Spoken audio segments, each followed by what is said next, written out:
And this, again, is a work in progress.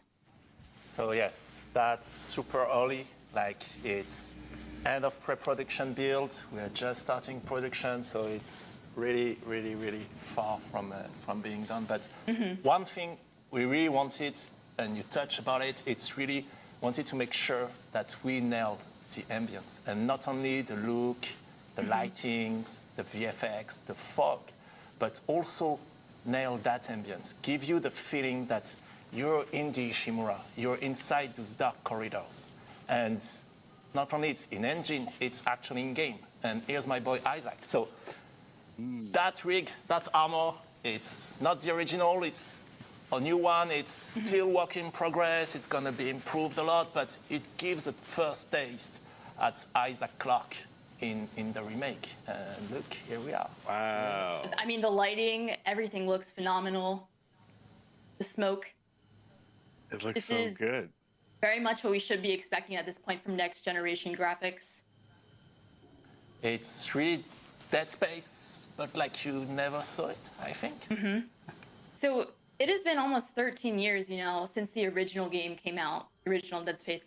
Why is this remake happening now, and what exactly is this remake? Can you elaborate on that?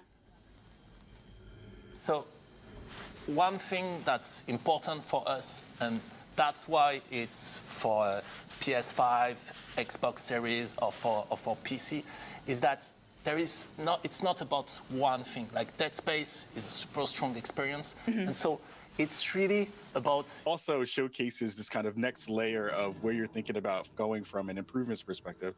Just talk a little bit about, where you're kind of seeing this move. We see Isaac kind of in the space right now, floating around the space, probably going to show off some of his thrusters and stuff in a minute. I'd love to hear more about, kind of where you're thinking about in terms of improvements in this layer too. So for us, really, going back to the original Dead Space, it was something that we felt, so again, super early build, that we felt we could actually improve in terms of experience and immersion. It's the zero-G and how you would move around in zero-G. And that's something that was really good and improving the experience in Dead Space 2 and 3 that we felt was really missing in the original Dead Space. And so that's why we took that mechanic of flying around when you're in zero-G and with much more 360-degree freedom.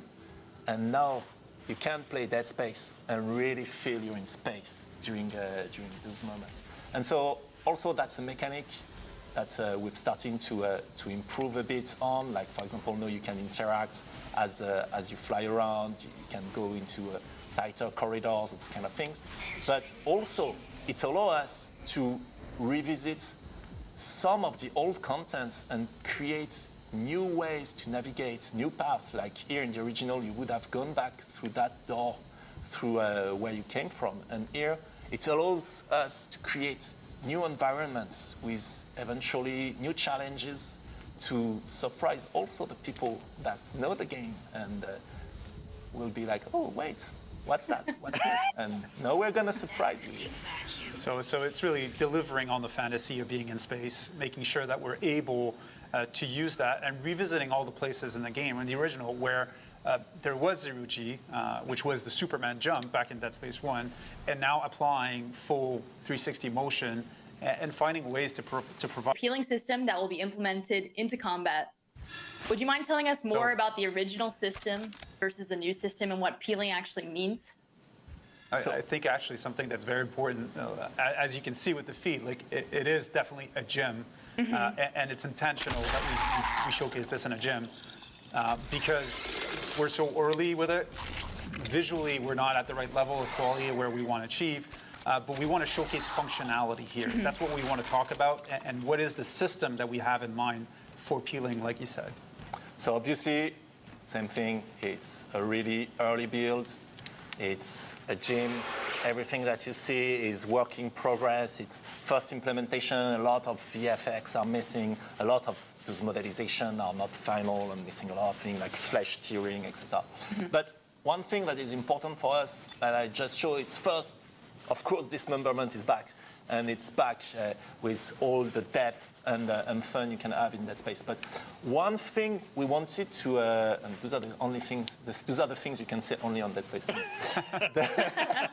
One of the thing we wanted to improve about that experience is when you're using a weapon that is not a carving weapon, like something, not like the plasma cutter. Plasma cutter is really fun to use. You can just shoot at anything, and really you have that instant feedback of the limb getting cut, etc.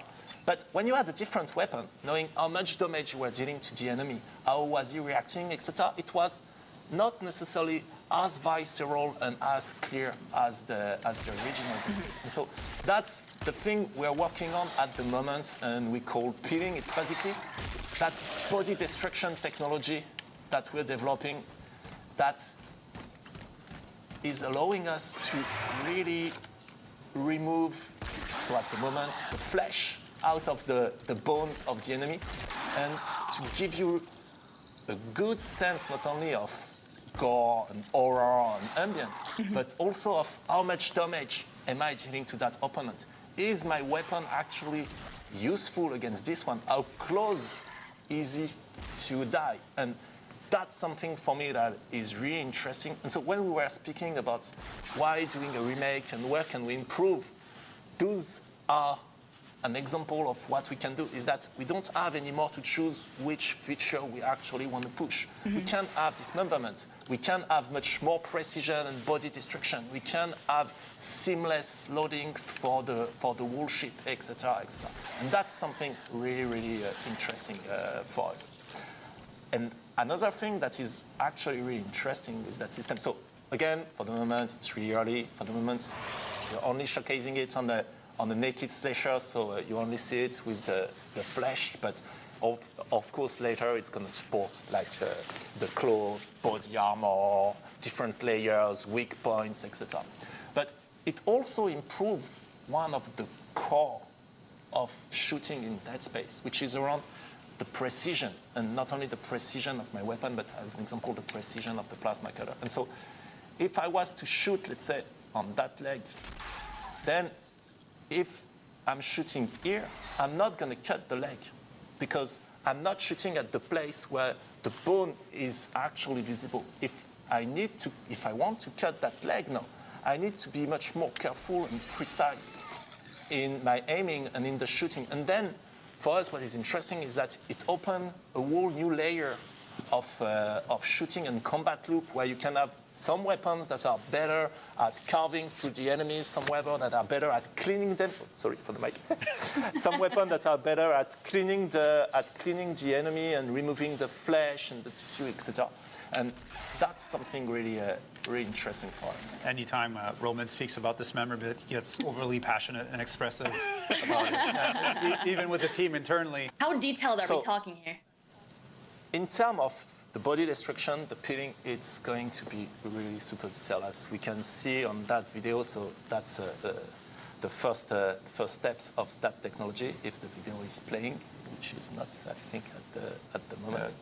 Yes, here we go. You can see that it's really super precise. It's exactly where you're aiming, where you're shooting. It's exactly respecting the shape of the projectile at the enemy.